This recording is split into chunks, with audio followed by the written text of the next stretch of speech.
వర్షాకాలంలో immunity boost up చేసుకోవడానికి కొన్ని ఫ్యూ టిప్స్ చెప్పాలనుకుంటున్నాను. రెగ్యులర్ గా మనం కన్స్యూమ్ చేసే ఫుడ్ లో turmeric, ginger, garlic, pepper, mint ఇలాంటి ఫుడ్స్ తో పాటు ఫ్రూట్స్, వెజిటేబుల్స్ కూడా ప్రాపర్ గా వాష్ చేసేసి కుక్ చేసి స్టీమ్ చేసిన వెజిటేబుల్స్ కన్స్యూమ్ చేయడం చాలా మంచిది. అండ్ దాంతో పాటు ఎక్సెసివ్ కన్సంప్షన్ ఆఫ్ వాటర్ కానీ, ఎక్సెస్ సాల్ట్ కన్సంప్షన్ కానీ, పచ్చళ్ళు కానీ, అండ్ డీప్ ఫ్రై చేసిన ఫుడ్ లేదంటే స్పైసీగా ఉన్న ఫుడ్ ఇలాంటివి తీసుకోవడం వల్ల మనకి గ్యాస్ట్రైటిస్ సమస్యలు కానీ, లేదంటే మనకి సీజనల్ గా వచ్చే వైరల్ ఫీవర్స్, డెంగ్యూ, మలేరియా ఇలాంటివి ఎక్కువగా కాజ్ అవుతాయి కాబట్టి సో వాటిని ఎదుర్కోవడానికి, మన ఇమ్యూనిటీని బూస్టప్ చేసుకోవడానికి సిట్రస్ ఫ్రూట్స్ కానీ అండ్ సీజనల్ ఫ్రూట్స్ చాలా హెల్ప్ అవుతాయి. రెగ్యులర్ కన్సంప్షన్ లో హోమ్ కుక్ ఫుడ్ మంచిగా ప్రిఫర్ చేయండి.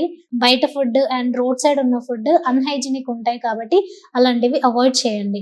ముల్లంగి జ్యూస్ కూడా చాలా మంచిగా హెల్ప్ అవుతుంది. రెగ్యులర్ గా ఇప్పుడు కోల్డ్, కాఫ్ ని ఎదుర్కోవడానికి దాంట్లో లైట్ గా రాక్ సాల్ట్ కూడా యాడ్ చేసుకుంటే అండ్ మ్యూకస్ ప్రొడక్షన్ కూడా తగ్గించడానికి హెల్ప్ అవుతుంది.